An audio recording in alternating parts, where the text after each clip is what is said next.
It's time for Southern Fried Baseball, presented by College Baseball Central. Hosted by Jake McKeever as he talks everything SEC baseball and more.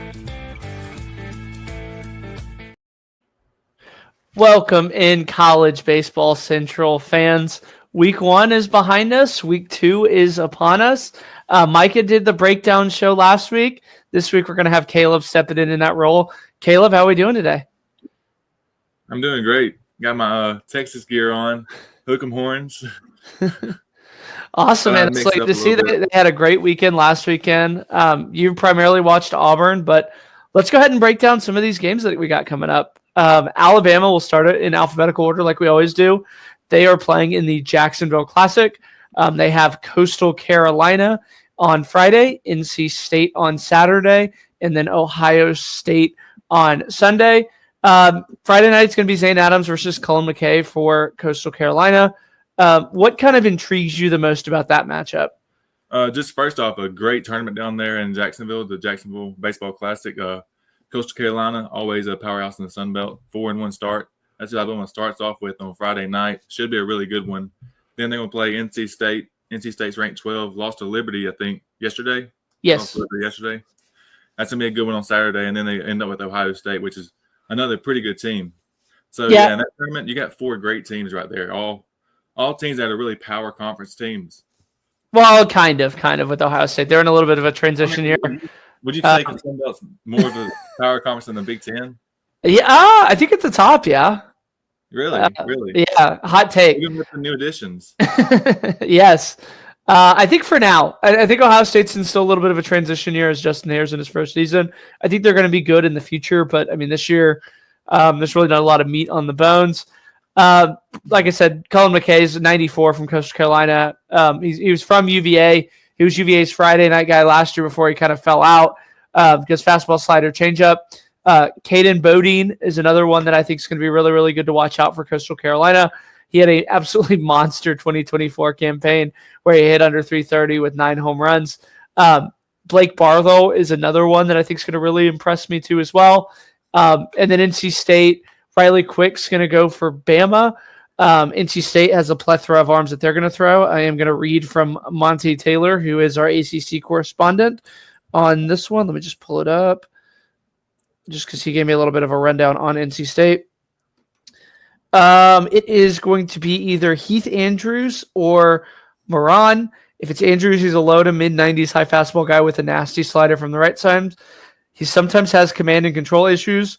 Moran has better command and control, plus more experience, and is coming from the left side. Low 90s fastball, 80s slider with bite, and a decent changeup. Loves to work fast and pound the zone. He also said that they have a team that they have a few guys that can really kind of pound the zone or pound the barrels, like Aaron Nixon and then Sosa. They do like to steal. They do like to take extra bases. So for Alabama, it's definitely going to be a step up against the Bradley Braves as their pick to finish last in the Mountain West. They played Alabama State tonight also and won 15-1.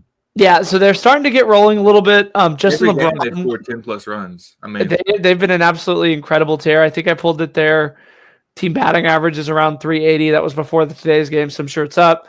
Brady Neal's hitting 440. I know that's the one thing we've really been tracking is can Brady Neal kind of make that step up?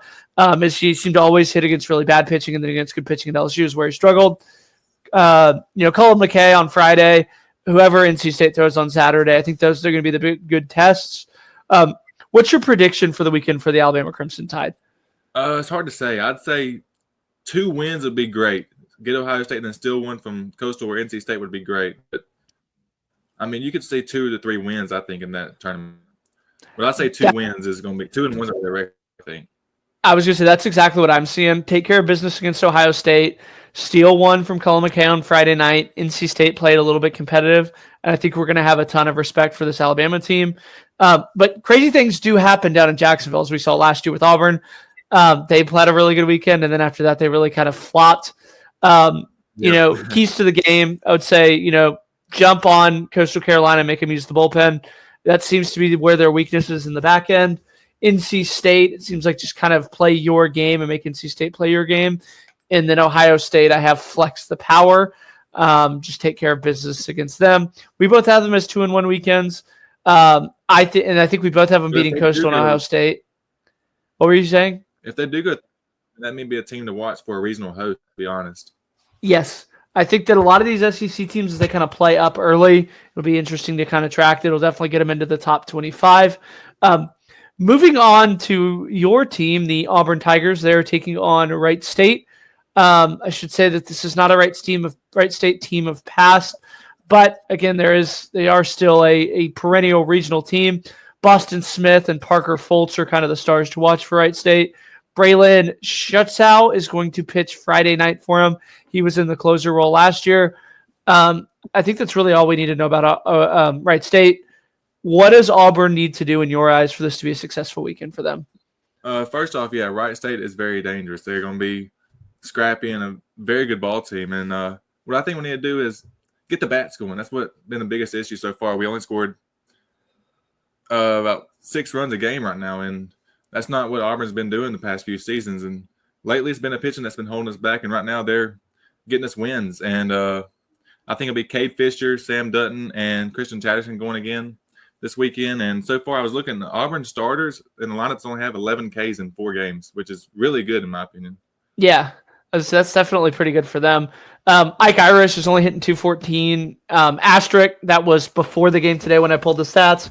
He did have that big walk-off last night, but definitely not hitting where he needs to be. But I will say it's been Cade Ballou so far for us. He's hitting 500 right now. I was going to say Derek Fabian because that was kind of always his kind of knock, is that he didn't really hit as good. He's hitting 467 to start the season. Yeah, he's hitting really well right now. And he's hitting pretty good to all fields too. I felt like at times he kind of pulled off. Some of the hits that I've seen have been opposite field. Obviously he's not going to hit 500 the entire season, but if he can kind of hit in that 340, 350 range in out of conference, and then kind of get rolling in SEC play, I think that makes you feel really good about this Auburn lineup. Yeah, Ike had a bad game again today. He's down to 100 batting average now with only 1 hit all year. He needs to stop hanging out with the Camels. That's what it is. They had the Hump Day promotion today. He needs to stop hanging out with the Camels. You mentioned Cade Fisher.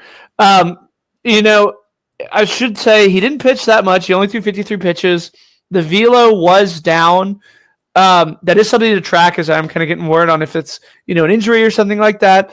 But we should be tracking his velo. Sam Dutton on the Saturday roll. Can he continue to progress? Last year at LSU, he gave up a ton of loud contact, was really up and down. Never really had the walk bug, but seemed to just always have the center groove fastball. If he can kind of progress too as well. And then that freshman in that Sunday roll, if he can continue to impress, again, Wright State's going to be a little bit of a step up than what they had last week against Holy Cross. But, kind of getting him stretched out and stuff like that, I think you have to feel really good about this Auburn pitching staff. Yeah, with Sam Dutton, he throws a lot of strikes, like you were saying, but he's going to find bats. That's just what's going to happen, and defense has to play behind him. And so far, Christian Chatterton, he's going to be have his work cut out for him on Sunday for sure, and hopefully he can get that ERA back down. But Cade Fisher, he's going to be a pro ball player one day, and I hope he can be what he's meant to be, but we'll have to see. Yeah, and prayers if he does have health issues or anything like that. I haven't heard anything health-wise, but again, just something to track is that velo. Moving on into Arkansas, they are playing in the college baseball showdown. They have Kansas State, who lost a ton off of last year's team and is really kind of taking it on the chin early on. TCU is going with Tommy Lepore, the Wichita State transfer. Arkansas will probably counter with Zach Root. This is an interesting stat for you. TCU has won the last 3 matchups against Arkansas, outscoring them 50-15. All of them did come in 2023, so that was a pretty good TCU team. And then Michigan on Sunday, that one looks a lot better this week than we were talking about them last week.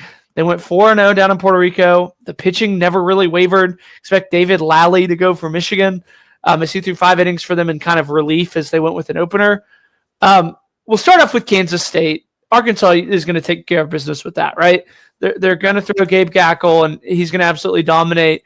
They're going to make you feel really good, and then from there, that's kind of when the weekend starts. Is there any worry on Friday night with Gabe Gackle going?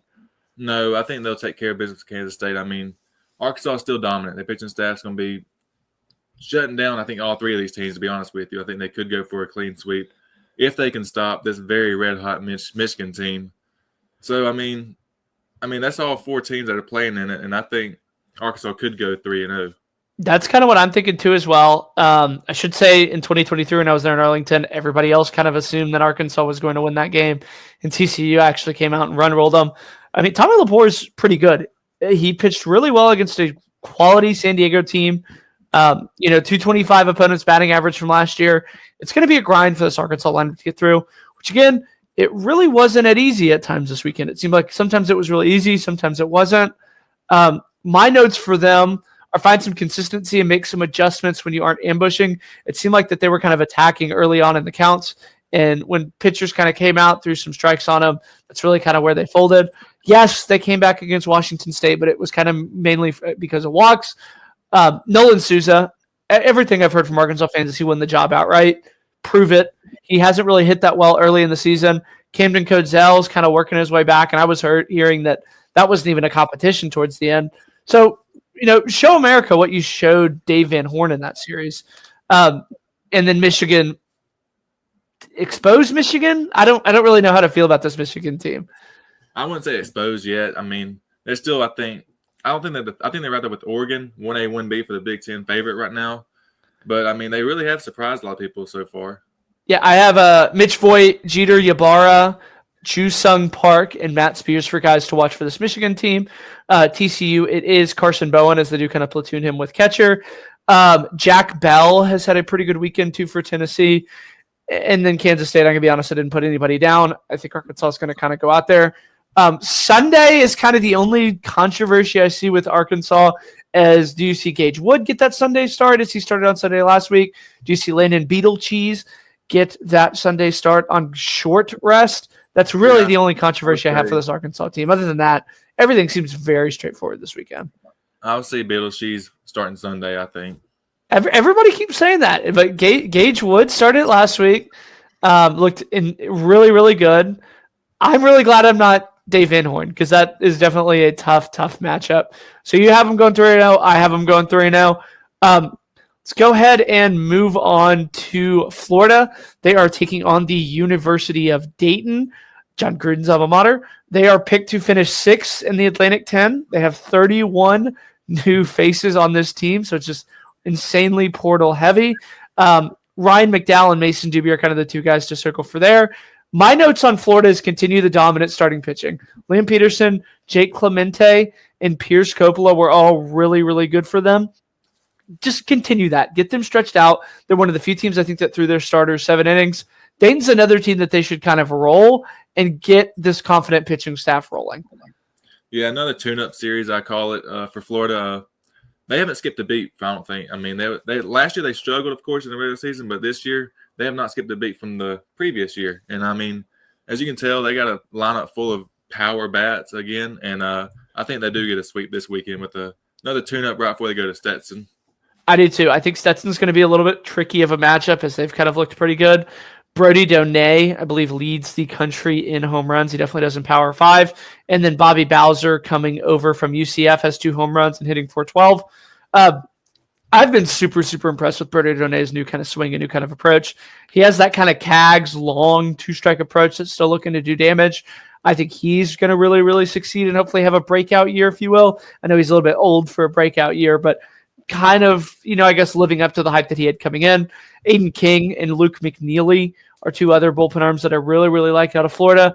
Not really much to say because I think that honestly, if Florida does what they're supposed to this weekend, they'll dominate a Dayton team that I think is a little bit subpar. You and I both have them sweeping. Moving on to another team that is projected to absolutely skull crush their opponent. The University of Illinois Chicago heads down to Athens for the opening of Foley Field. UCI is 8th of 10 in the Missouri Valley. Ryan Nagelbach and Wraith Peterson are the 2 guys that we kind of have. I don't really expect much out of the Flames. Do you? No, they were supposed to play tomorrow night, but it got moved to Friday. It is a 4-game series. I don't know if you knew that, but it is a 4-game series. And I'm ready to see Brian Curley again. I'm ready to see his crazy stuff again on the mound. I don't know if you saw it last night. Yeah, the tongue guy. The Kennesaw State players, but yeah, I'm ready to see him on the mound again, and I think Georgia will dominate this series and sweep all 4 games. I do too. Wes Johnson kind of, ignited the troops. It was a cold night. He got ejected. I think they need to have better hitting earlier on the count. I felt on Saturday, Kennesaw, and even Friday, if you remove that first inning, that they kind of got complacent. They really kind of stacked bad at bats on top of bad at bats on top of bad at bats. I think Trey Phelps and Devin Obie are just too good of hitters. Both of them are hitting under 200. I think both of them kind of have breakout weekends too as well. I think that they'll move Leighton Finley into that starter role as they had Goldstein go or Charlie Goldstein go in that weird kind of opener as he comes back from an injury.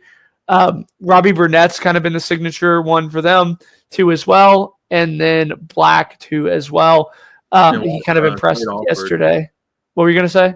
Watch Slate Offer too in the series. He's a very good bat. Slate Offer's a very old, mature bat. I think he's another one that you can kind of watch. Before we move on, or I guess before we do predictions, Eli Goldstein's transfer from Florida Atlantic and requesting an additional year of a junior college like Alberto Ozuna was rejected, so he's not going to play this weekend. Clean sweep for Georgia. Is that what you're seeing, Caleb? That's what I'm seeing, yeah. I think that none of these are going to get any. I think these are going to be. I'd be surprised if UIC even does a run roll on this one. Moving on to probably the biggest blowout that we're inbound this weekend. LSU Tigers are facing the University of Omaha. Omaha is not a very good team. This is probably going to be one of the worst non-SWAC teams that LSU plays all season. My notes for them are focus, win early, let the younger guys get some play, let the pitchers get some work. It's really, really tough to kind of see how LSU doesn't win this series or even doesn't run roll all three games. It's another one just like last week against Fort Wayne where they could have mercied every game, but they didn't. Gave up 2 runs total, and that's probably the same outcome we're going to see this weekend. Yeah. The 2 notes that I have are how in the hell is Jay Johnson going to pick this outfield when they get into SEC play? Daniel Curriell and Chris Stanfield are both hitting above 500. Ashton Larson and Josh Pearson, outfielders that played for him last year coming off the bench, have both had really good games. They're both hitting over 400. Jake Brown's another one that's really kind of stepping up and doing that. I am really glad I don't have to pick 3,4 out of this outfield because it seems like everybody's kind of elevating themselves in these battles. I like Chris Stanfield a lot. If you didn't know, he's an Auburn guy, transferred last year to LSU, and he's hitting 400, I see. I think he'll be the starting center fielder, I think, when Jay Johnson needs to make that move. And, yeah, I liked him a lot. I wish he did not leave. Yeah, he's a super, super athletic center fielder. They're really high on Curriell, too, as well. Like I said, they have a ton of problems, good problems in that outfield. The other thing that I see them having problems at going forward is the pitching. Everybody has been just insanely good. Bullpen's averaging less than half a run a start. Starters have only thrown 5 innings for them as well. We didn't even see Gavin Guidry pitch as they're kind of stretching him out maybe to be a starter. Cade Anderson, Chase Shores, and Anthony Ianson all went 5 innings each. Ianson in that Saturday role, Chase Shores in that Sunday role. It's tough for Jay to find pitchers to get work because they all tend to have really, really quick innings.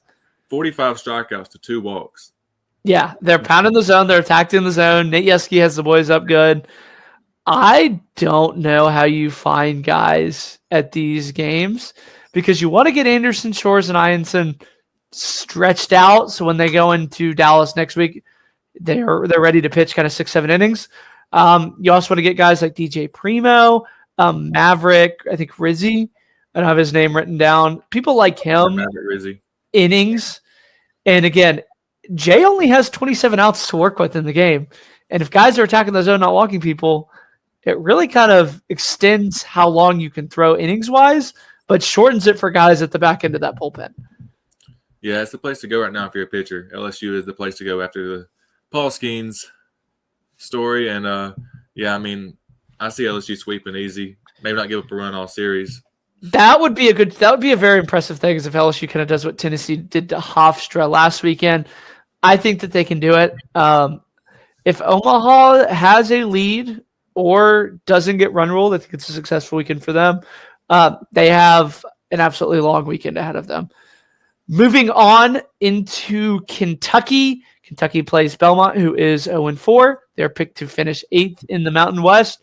My thing with Kentucky is just play. They only had a doubleheader on one game. I think we still don't know what this team looks like. There's still a lot of question marks that we're talking about preseason that we really didn't get a chance to figure out. That's really the only notes that I have on them. Do we kind of see more insight into how they're going to play Rafe Pelletier and Devin Burks? Yes. Do we see Luke Lawrence and Dylan Kuntz a little bit more? Yes. Do we see Tyler Bell a little bit more? Yes. I think this will be a carefree, easy weekend for this Kentucky team. Yeah, it should be a sweep, I think. I think like you're right, they played one day. I mean, get some playing time in and get these guys hitting, getting some at-bats. And I think they do get a clean sweep into Belmont because Belmont's not very good, to be fair. No, not at all. I mean, splitting Lipscomb is kind of scary, though. I mean, kind of gives you some question marks, makes you scratch your head. I mean, so you really don't know what you get out of this Kentucky team. I should say that they get a little bit of a pass just because I think it's so hard to run roll somebody that's good because Lipscomb is a little bit decent in the A-Sun as they're kind of picked near the top of that one. And then immediately turn around and play them again. Game 1, they only had 2 strikeouts over the whole 9 innings. Game 2 was a completely different story. That's not going to fly at Kentucky. So again, Kentucky, handle business. Show us some insight into who you are as a team. That's kind of my stuff with them. I know it's very brief, but I figured we'd talk about Kentucky more at the back end of this weekend, more so than the beginning. Moving on to Ole Miss, Eastern Kentucky. Eastern Kentucky went down to Mobile and lost 4 straight in a tournament that they had, losing 2 to South Alabama, 1 to Kent State. Ole Miss, this is going to be more about Ole Miss than Eastern Kentucky. Can they build on what they did weekend 1? With this Ole Miss team post-national championship, it always seems like it's 1 step forward, 2 steps back. Can Hunter Elliott return to form again like we saw in that Texas series? That's the notes that I have on them. Can we see the offense explode like we saw against Louisville? Because outside of that Louisville game, they really haven't looked that good. What excites you the most about this Ole Miss team this weekend? Yeah, I mean, I wasn't expecting much out of Ole Miss, to be honest, in that Arlington series, but they win 2. They looked pretty good in 2 of those games. They got beat to Texas by 10, but I'm expecting Ole Miss to sweep, of course. I think Ole Miss sweeps, and they get back to their winning ways. I think they are back. I think Matt Bianco does have a good squad down there, a good team. And Hunter Elliott, like you're saying, I want to see him dominate this series. I'm excited to see kind of what Hunter Elliott does too as well. I think Riley Maddox has a bounce-back week. I think the Rebs roll. Moving on to what I think is going to be our first upset of the weekend, Mississippi State taking on Missouri State. Missouri State took 2 of 3 from Sam Houston. They are picked to win the Missouri Valley. Tate Gollert, Caden Bogaful, and Zach Stewart, along with second baseman Nick Rodriguez, I think are 4 extremely, extremely underrated bats. As all 4 of those guys had double-digit home runs for Missouri State last year. The Mississippi State pitching is going to have to show out. Pico Khan's going to have to be really, really good in that Friday night role. They're going to have to grind through the weekend from a bullpen. This is definitely a regional team in Missouri State. I think if they can win on Sunday, it'll really impress me from this Mississippi State team. Yeah, Pico Khan, if you did not know, he's right down the road from me. I knew him before he went to Mississippi State. But what he's doing down there is awesome. I'm very proud of him. He's doing great. And Mississippi State, like they're saying, they lost the other night to Southern Miss. Offense did not show up. They did not hit anything. And I expect them to come out and put up some runs against Missouri State a couple games. I think they will win the series. I think they get 2 out of 3. And that's what you should expect against this team. This is a good Missouri State team they play in. Yeah, I think if they get them when Pico Khan starts, one of the 2 on Saturday, make sure you win on Sunday. Some notes from them. I think Russ Highfill is the one that you kind of have your pick to click this weekend. He had a very forgettable weekend, one of the few ones for Mississippi State against Manhattan. And then Bryce Chance.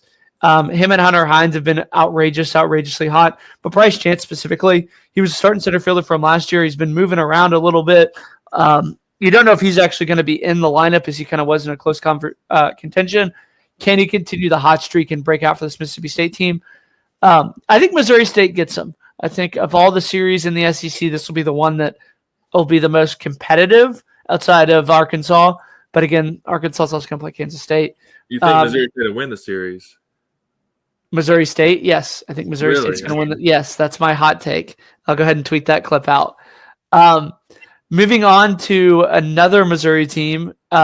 Missouri Tigers are playing in the Andre Dawson Classic. They have Florida A&M, Alabama State, and Southern. Not exactly the cream of the crop, even by SWAC standards, as they do avoid Grambling. This is a get-right series for Missouri. I think that they should come away from this weekend very, very confident. Yeah, I think it's very interesting to go down there and play all these HBCUs in Jacksonville. I mean, it should be a get-right series, like you're saying. I mean, they should win all three, I think. I mean, the first game I saw Missouri play, losing to Penn State 10-0, I was like, yikes, they may be worse than we thought. But I should say, I actually subjected myself to that game. They didn't play that bad. They didn't hit very good, but it was only one pitcher that gave up 8 runs for them. So They didn't pitch as bad as you would think. And they didn't finish off too bad, beating UConn and then losing to Stetson 9-7. But going to play Florida A&M, Alabama State, and Southern, the best team out of those three is probably either Alabama State or Southern. And I think they should win all three pretty easily, I think, as being an SEC team. Who are some players to watch for this series? I have Brock Daniels and Mateo Cerna for Missouri. I didn't put any for the other 3 teams just because I think that this series is more about Missouri and less about the other teams. But Brock Daniels has been Mr. Everything for Missouri. He's definitely been the rock in that lineup going forward. They are truly going to go as far as he takes them. Every single other guy in the lineup, I'm not saying that they're not going to get hits from time to time, but it definitely feels like it's the Brock Daniels show at all times. Clean sweep for me. Is that kind of what you're seeing? That's what I'm seeing, yeah. Especially on that Sunday game against Southern when they kind of flex that SEC pitching. I wish the UCF game did not get canceled tonight. It did get canceled tonight, and that would have been a good one to watch. I think they play tomorrow. Yeah, they do. Moving on to South Carolina. I actually don't have who they – Milwaukee. They play the University of Milwaukee.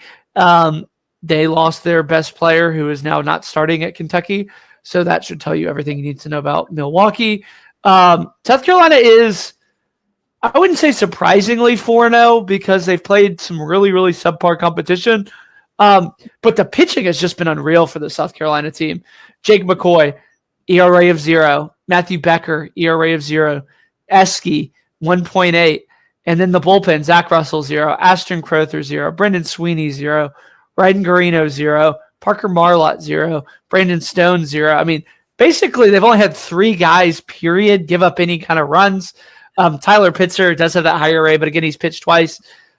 That's been impressive, regardless of who you're playing, how South Carolina's pitching has looked. Yeah, Tyler Pitzer had a few walks. I mean, that's what really got to him in a couple of hits. And I think he'll get back to where he's been. But South Carolina, yeah, like you were saying, I didn't expect them to be 5-0 now where they are. But, I mean, like you were saying, they're not playing nobody really, and this weekend's not no different playing Milwaukee. I think you could get a clean sweep out of them. Yeah, Nolan Naraki coming over from Clemson has been a really, really nice surprise. I know he was kind of dealing with an injury at times in the fall. He's looked really, really good early. Ethan Petrie has continued his kind of dominance of South Carolina baseball. He's hitting .333 for him. Talmadge LaCroix and Blake Jackson have really kind of disappointed. I know that Paul Maneri spoke very, very highly of Talmadge LaCroix, so it'll be interesting to kind of see what he saw in him kind of break out. Again, he's hitting .091. He's never really been a big bat first guy as he is the catcher for him, but South Carolina recruited a ton of depth pieces behind him, so I think that he's going to have to start hitting the ball or they'll get somebody in there that can. KJ Scobie as a true freshman hitting .273 for him, flexing a little bit of power too as well. He's been a really, really nice surprise for them. Just anytime you have freshmen that start, it's kind of a mixed bag, but South Carolina will handle business pretty easy against this Milwaukee team, I would say. Yeah, I think so too. I think a clean sweep. Moving on to Tennessee, they are playing Samford. Samford is projected to win the Southern Conference. They're a unreal staff by mid-major standards. Miller Riggins has tremendous stuff. Cameron Keyshock was at Auburn last year, if you remember. He's going to be their Saturday guy. This Samford team is a regional type team that is going to have the pitching to kind of go toe-to-toe with Tennessee at times. Obviously, they don't have unlimited pitching, so it'll be interesting to see kind of which game they actually pick to win because Tennessee just absolutely tears the cover off the ball. Yeah, Tennessee's offense has been absolutely insane. I mean, he scored 29 runs like yesterday against UNC Asheville, and absolutely hammered Hofstra all weekend. Yeah. Like 2 guys batting in the 700s right now, Jay Abernathy and Levi Clark. Jay Abernathy's a true freshman batting 700. Yeah, Think about that for a second. And Dalton Bargo's hitting the cover off the ball too as well. No word on Alberto Ozuna, but it hasn't mattered for Tennessee early on. No, I don't think it will matter for the rest of the year. I mean, the lineup they have, Hunter early. I think Samford gets them one day. I don't know what day they get them. I don't know whether it's Saturday or Sunday, but I think Samford steals one from them. I'll say that too. I think they'll take 2 or 3. But I think Tennessee run rules them one game. That's kind of my little asterisk with it, is I think Samford steals one, but Tennessee comes back and run rules them. Yeah, I can see a close game Friday night, and then Saturday beats them by 6 or 7, and Sunday probably a run rule. Moving on to Texas A&M versus Cal Poly. Cal Poly was swept by UCLA over the weekend. I think that they're a little bit better than their record shows, just because Cal Poly, it seems like, always kind of progresses later on in the year. Coach Lee has done a tremendous job with them. Griffin Nace pitched really good against UCLA and should keep A&M off balance. The thing I really want to see from A&M is consistency early against elite pitchers. It felt like last year with the same hitting coach that they currently have, Michael Early, they're really great at extending at bats, working at bats. Hasn't really looked like that early on, at least in that game 1 when they faced their best pitcher.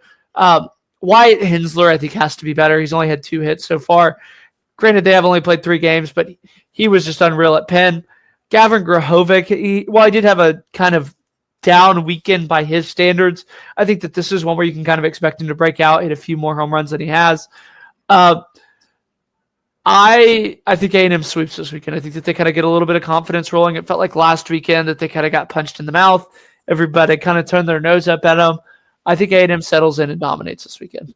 Yeah, I see A&M sweeping. Need Jace Laviolette to stay hot with his home runs. He's hit 3 hits, and it's all been home runs. And Gavin Grahavich, I think he needs to heat up a little bit more. He's been in a slow start, I think, and same with Hayden Schott.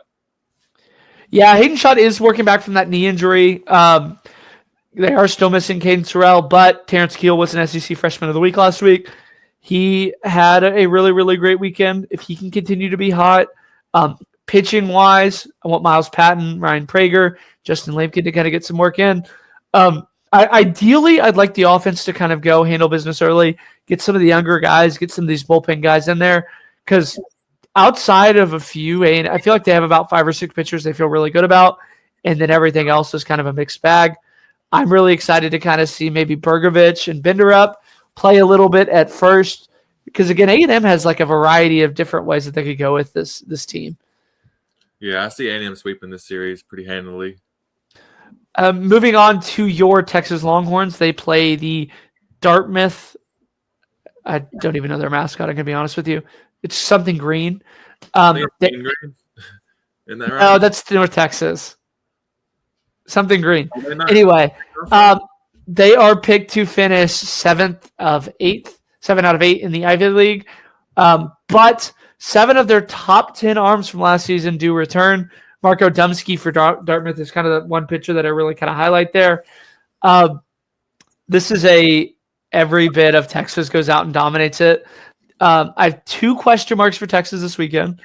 Do these games get in because of the weather?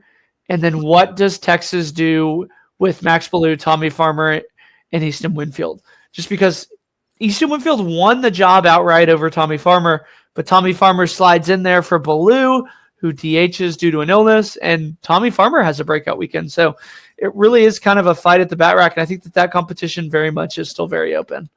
Even though Ballou's been out, he's been batting .571 still. I mean, yes.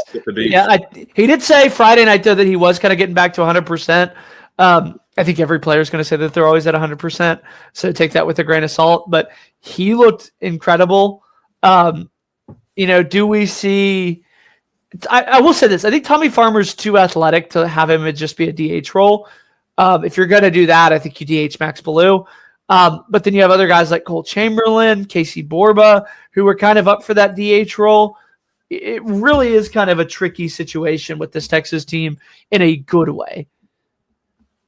Yeah, I agree. I think I think you'll see a clean sweep, and I think Jared Spencer comes out. He'll pitch Friday night. Yes. Yeah, I think he'll come out and shut down Dartmouth, and I think all the pitching will. I think this is going to be a clean sweep. I mean, just overpowering. Yeah, I'm excited to see Bryce Navarre. He's the arm that really intrigues me the most about this Texas team. Rio Riojas, too, is another one that's been absolutely incredible. I will say this, after the last few years with Pierce, with the clean cuts, clean shaven, it's kind of nice to see somebody like Jared Spencer and a few of these other guys that have mustaches going, because they do kind of look like an SEC team when they get these mustaches going. Yeah.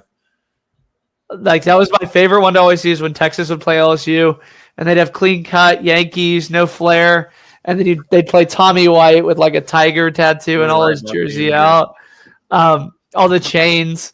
Texas has a little bit of swagger back, and I think that it really is kind of refreshing to see. Clean sweep for the Horns. I don't foresee any issues for them.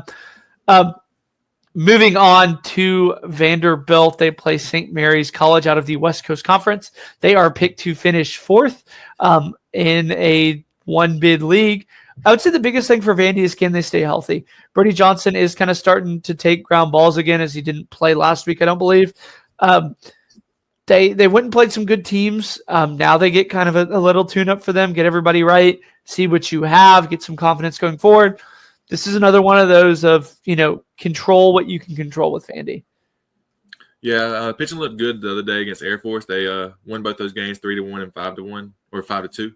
And the scary part was the Nebraska loss. I think they should have won that game, but they didn't look very good, in my opinion. And it's off to a good start, I think, for Vandy.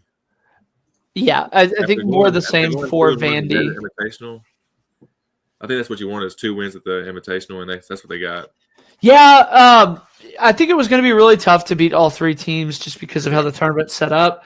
They did beat a very, very high-quality UC Irvine team. I actually got to watch them a little bit in the midweek. They looked pretty good, even though they did have a loss. I think that this is a clean sweep for Vandy. Yeah, I see a clean sweep against St. Mary's. Last series that we're going to talk about is the one that I'm going to be at in person, so I did want to save it for last. Round Rock Classic, Oklahoma will be playing Missouri Friday night, Oregon State Saturday night, Virginia Sunday at 4. They just moved those games up tomorrow just due to the weather. You're going to have 2 Witherspoons and Cam Johnson and a really underrated lineup. I think that this is a statement weekend for Oklahoma ahead. I like Wiltz. I like Matt. I like Easton Carmichael. I think it's a statement weekend for the Sooners. I mean, it's a tough tournament playing Oregon State and Virginia. I mean, they took a loss to Michigan, but I mean, that's just baseball. I mean, you'll lose games like that, and I think Virginia's still a top 3, top 5 team in the country. And same with Oregon State. I mean, they're always going to be stacked. They're always going to be very, very good. If I see Oklahoma taking 2 out of this tournament, I think a clean sweep. You see a clean sweep? Wow. I think that Virginia on Sunday, that one's going to turn into a shootout, and I think that they're going to kind of overwhelm them a little bit with the team speed. I'm really, really excited to see that Oregon State Oklahoma one. I think that's going to be the fastest game in college baseball this year. I'm predicting a sub 2-hour game. Mark and I will do more of a deep dive on Oklahoma and everybody going forward, just because he's a big Oregon State fan. We might even have Micah join just because he's a big Virginia guy too as well, and he'll be out there on Friday. But that's my hot take, is that Oklahoma has a clean sweep. Wow, I got 2 out of 3. I think they'll win against Minnesota and then take one against either Oregon State or Virginia. I don't know which one, but I think they do take one of those. All right, Caleb, closing thoughts. If you were to, of all of your predictions this weekend, which one do you feel the most confident about? Most confident? Yes. Like out of a series? Yes. Who do you think wins their series by the biggest point differential if you pick a sweep? The biggest point differential. Okay, that's different. Biggest point differential? Yes. I'd say LSU. Okay, I was going to go LSU too as well, but I'll do a different one. Georgia UIC. I'll go Georgia UIC. But the biggest series, in my opinion, is the Wright State at Auburn. I think that will be a pretty even series. Wright State's a very good team. I'm excited for Tennessee Samford, and then obviously the Round Rock one too as well. Yeah, the Round Rock will be very fun. Caleb, I really appreciate you coming on. We'll have to get you on here again. Yeah, and thank you for having me. Thank you. See everybody on Monday for the recap show.